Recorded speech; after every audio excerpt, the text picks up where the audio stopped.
This is the K-12 Engineering Education Podcast for August 15th, 2016.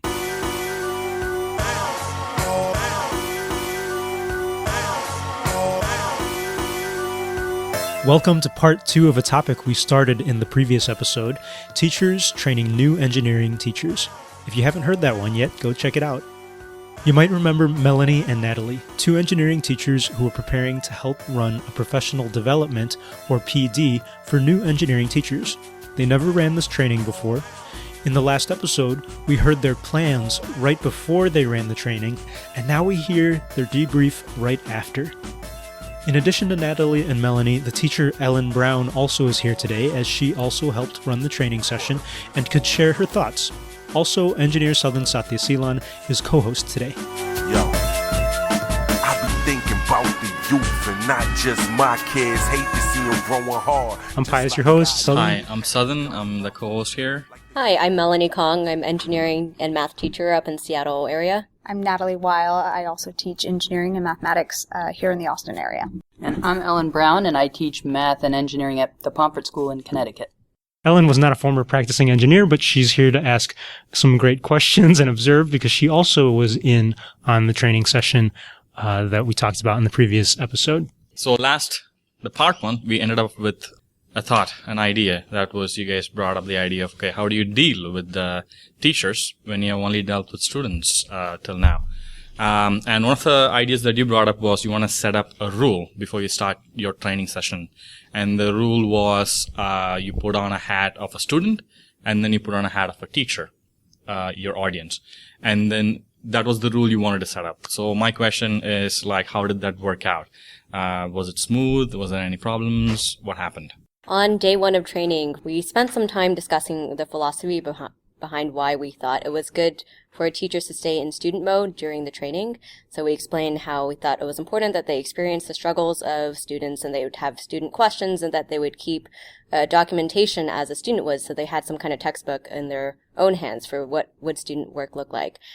So we were really clear about that up front, and we also talked about how we would redirect some of their teacher questions, that we respected them. We knew that they would have those teacher questions, but that there was a time built in the schedule for them. So we told them that we would redirect those questions as they happened. I think that having that conversation up front was very helpful. This is Natalie. I also think it's really important, particularly for this PD, for them to experience it in the student mode.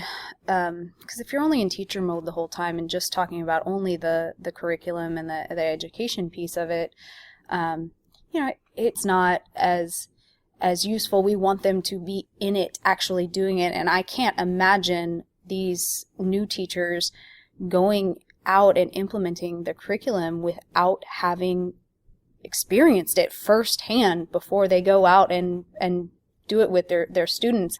And how did it go? Did the teachers get their hands dirty and do everything you wanted? Yes, and it was they were doing the projects, they were doing construction. We also, we told them, because this is a shortened version, we're cramming a year's worth of content into 2 weeks. You're not going to be able to spend it as long as you will with your students. You won't be able to complete it and finish it, but you're going to do parts of it so you can feel what it's like.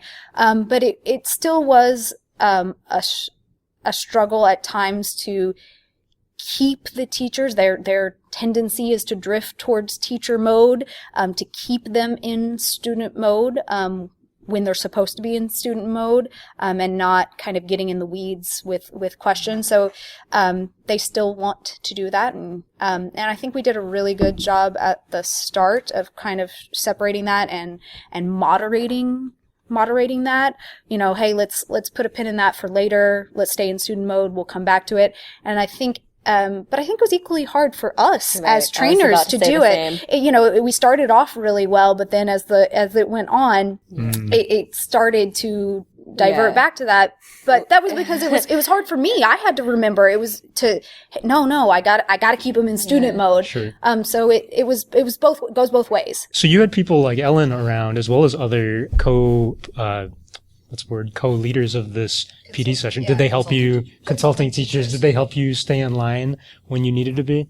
Or was it just up to you when you were up there to remember all this? One of the things that us consulting teachers talked about ahead of time is really trying to respect the consultant teacher who's up in the front, because what we observed in another PD session is that it can get really confusing when there are too many leaders in the classroom. In order for the teachers to authentically stay in student mode, they have to know who they're looking at and who their quote teacher is at that moment. And so I think that the consultant teachers on the side, we really tried to defer teacher questions them later, and then we tried to defer the attention up to the teachers that are up front. So I don't think that we really stepped in very much during the training to be like, hey, that's not a good time for this question, or hey, stay in student mode. That might be something that we might want to think about in the future, is as we see it happening, maybe we should step in. I'm not sure about that. Ellen, you had something to add? So I wanted to know what strategies you used for yourself as consulting teachers to stay in teacher mode as you were teaching and not resort to my class, we. Right. I mean, so that was one of the things, is I knew that there was this list of words in my head that I needed to avoid. So Ellen brought up my class, we. Your class is also takes some away from the student mode, talking about your class and your students would. And so I just tried to avoid those words as much as possible. Instead, I just said, you will and we will. I try not to ever say your students, my class, your. This is Natalie again. I tried to do the same thing. I had that same list of trigger words in my head of when I heard myself, or when I started to think it, or sometimes when I heard the words almost coming out of my mouth, I would stop and redirect what my sentence was to say, you will, or we will, or, and again, I wasn't perfect, and sometimes it came out, your students will do this, or, but it was at least a trigger for me in my head to change my wording, and it's subtle, but I think it's important to keep them in that student perspective. Did that change a whole lot? I By think changing it the did. language and changing the context of, okay, this is not about your class and my class, it's about you and me here. Yeah. I think it did. Comparing the last PD that we observed and comparing it to this one, we did see that teachers were doing a much better job of writing in their notebook. That was one huge improvement, is teachers were consistently using their notebook to document everything in the process, and they were asking questions that a student would ask very often. And that was really cool to see. Instead of immediately, the teachers in the PD session we observed would ask questions like, well, how would you implement this in class? What would your class do? But in this session, we got fewer of those questions. And when they had those questions, they would, preface it with, hey, teacher question.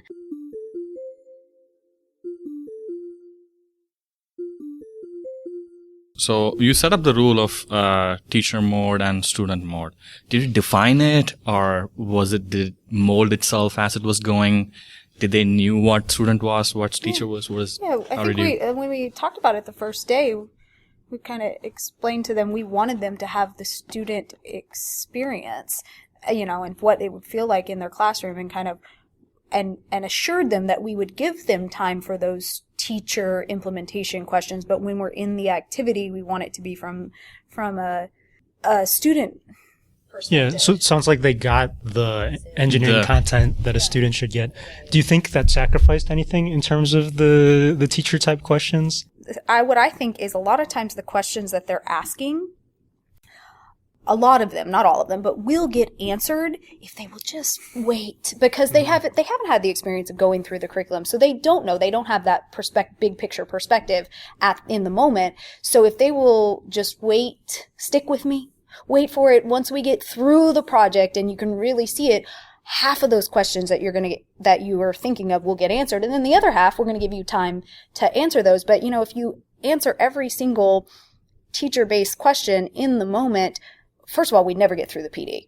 And second of all, some of them are very, very specific. And now you're answering one question that's important for one person, but the other 30 people in the room is a waste, is potentially a waste of their time.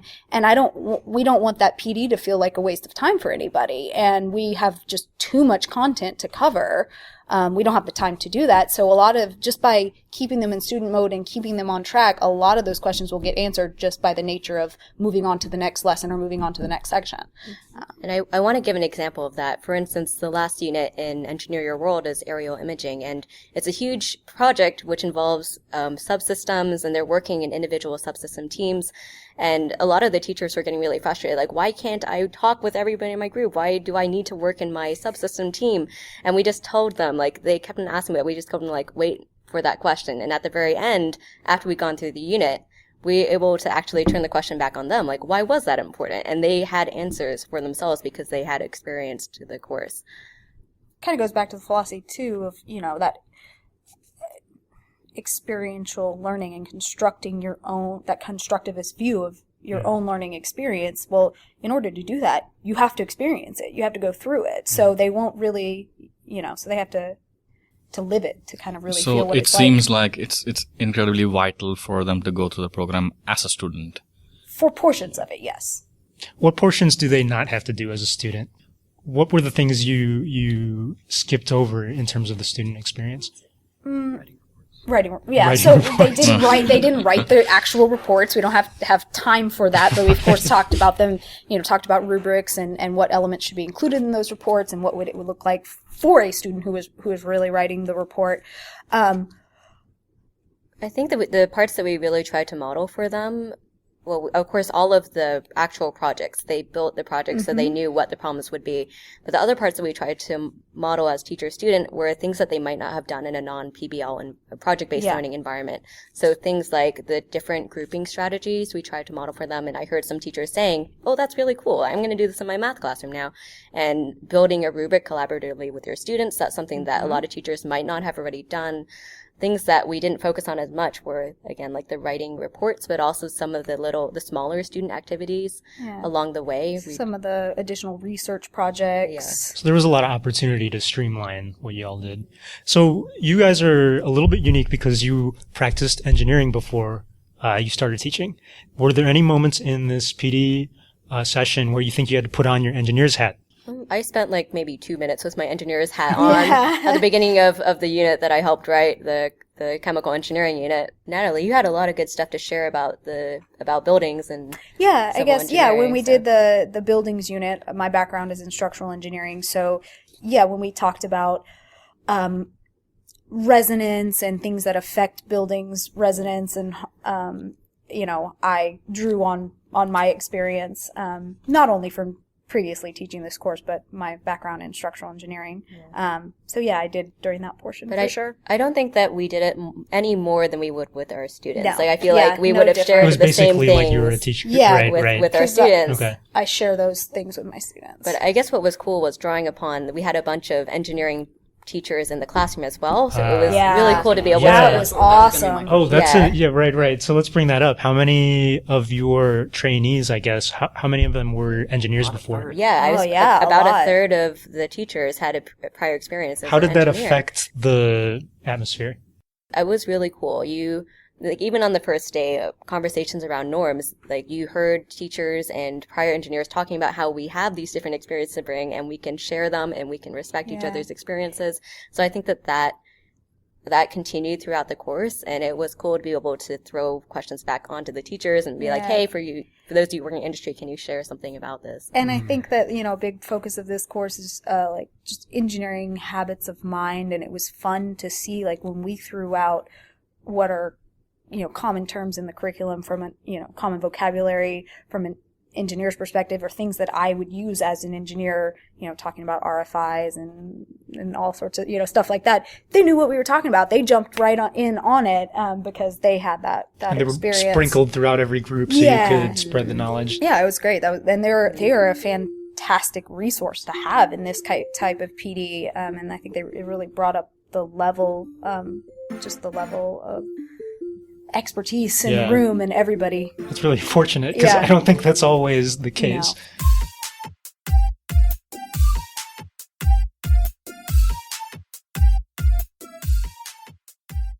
No. If you could do this over again, would there be anything that you would do differently? Or was there any surprises? Surprises. Yeah, that's really ultimately what it is, because this is your first time doing this. Oh. Yeah. So I think this is just like your first period class is always a little bit of guinea pig. The first time you teach a course, the whole year's just kind of an experiment, a little bit of an experiment, and you have successes and failures, and you always want to incorporate those into future units or future years when you teach the course. Same thing here. This was the first time teaching it, so some things went well, some things I'm like, oh yeah, I wish we had done that. But it's all about just having a continual improvement process. Yeah. So, and we all agreed about this. We would talk about how this is like first period, but all day. Yeah, all day long. All day first period. So For 2 weeks? I think what was, we kept notes on everything, and I don't think there's anything huge that we would change about the way, like not any philosophical thing but I think what is hard for all of us is knowing that we won't have until next year or maybe the year after in order to make improvements. And we're worried that we're going to lose everything that we learned in this first period 2-week training. Yeah, I think if you're looking for specifics, like I mentioned earlier, like we started off really well with the teacher-student mode, like student hat, teacher hat, and diverting things, and it got harder as, the week went on, and just keeping that in mind. So I think that's just a personal thing and personal practice. The more I do it, the better I would get at it. And since this is my first time through, obviously, so I think with time that would get better.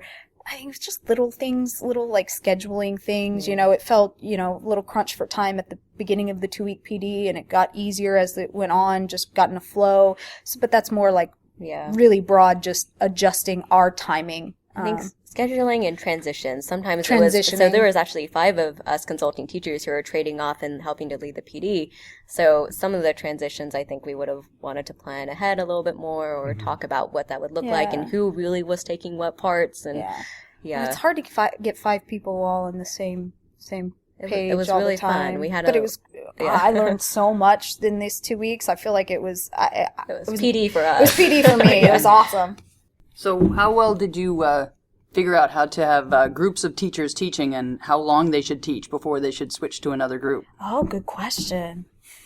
So what we found at the beginning of the PD is we had the schedule more segmented, where we were trading off more often throughout the day on different lessons that we were teaching within an entire unit. Like I would teach lesson 1 and Melanie would do 2 and somebody else would do 3. And we felt that was too choppy and didn't have a good flow for the feel for the participants in the PD. So what we started doing was having larger chunks, so there was more continuity throughout a unit. So we almost went to like AM and PM, making that switch or that break at lunch to have larger chunks and more continuity. And I think that we felt like that worked out really well, that there was a better flow to the PD after we made that adjustment. Was there a direct feedback from the teachers about this? No, that was how we felt. We just felt like if we were trading off too much, we were losing sight of what the big picture was, or maybe some of us felt like the big picture was something else, and then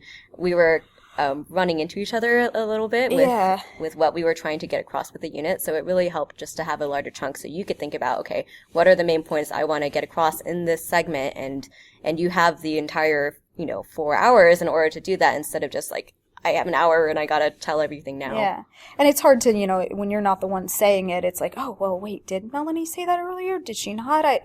Overlaps and gaps. I think there's more that went much better once we had larger chunks. And we kind of tried to team teach it for the chunks. Like, in the AM, it would be me and Melanie, and maybe in the PM, it would be the other participants, Joe and Ellen. And so even though we were taking a larger block, I might be teaching, most of the AM time, but Melanie would be right there kind of helping me. And, if I forgot to say something, she'd chime in, or vice versa. When she was teaching, I'd be there maybe writing on the board for her, being a scribe. So, making her life easier. I'm curious, Ellen, that's a great question. But back in your real life teaching, you have a team teacher, right? Yes, I do. And so I'm wondering, is Natalie's answer pretty similar to what you experienced team teaching? Yes. So when I team teach the class for students with a colleague, and we do it in bigger chunks, and it works. And also just naturally, it kind of fell to one of us to do more of the lesson planning, another one to do more of, say, the coding or the building. The other teacher's a science teacher. I'm a math teacher, so it kind of naturally divided that way as well.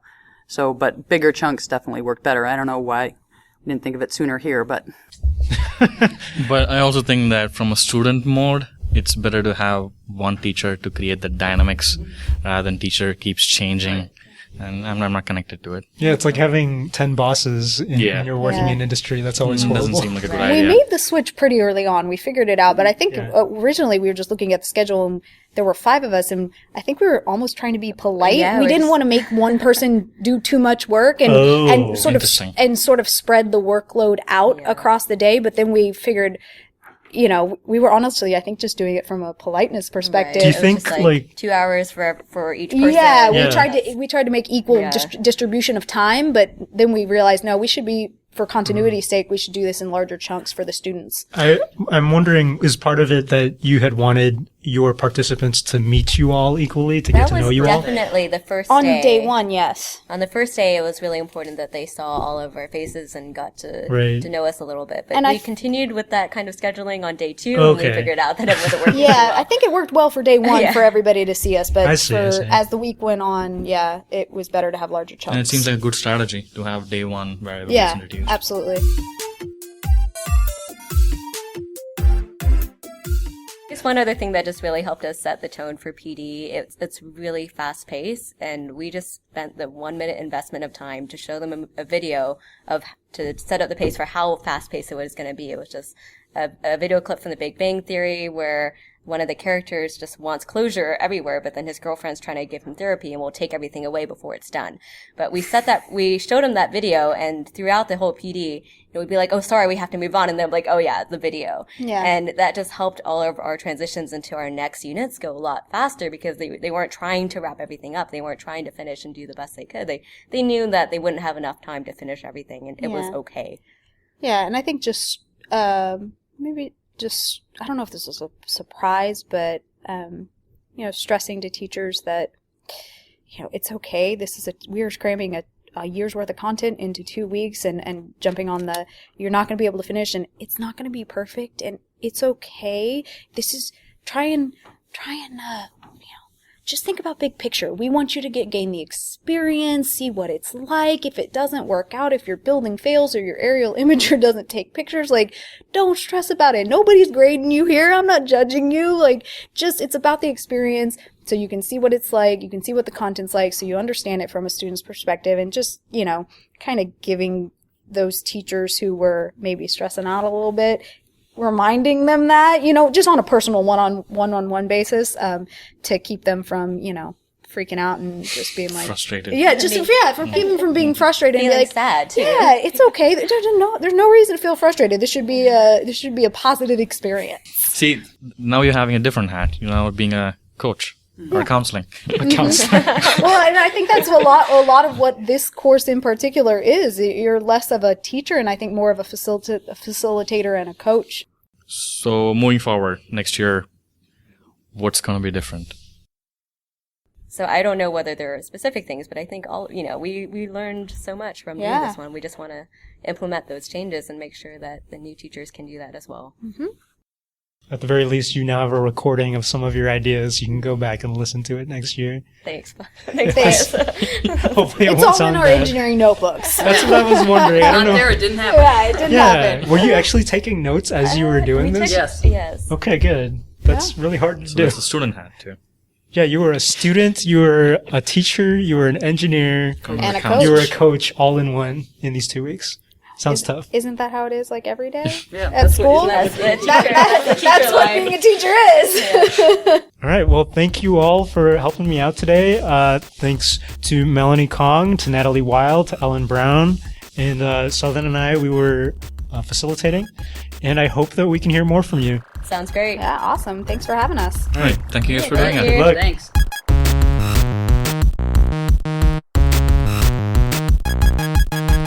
Before we say goodbye, an announcement.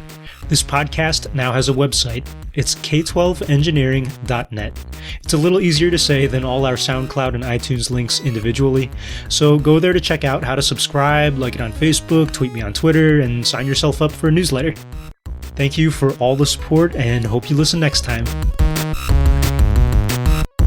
The views expressed in this podcast are our own, and they are not necessarily the opinions of any schools or other organizations with which we might be connected. Our theme music comes from School Zone by the Honorable Sleaze. Our music clips in the middle came from Livewire by Steve Combs, and our closing music came from Late for School by Bleeptor. All are used under a Creative Commons Attribution license.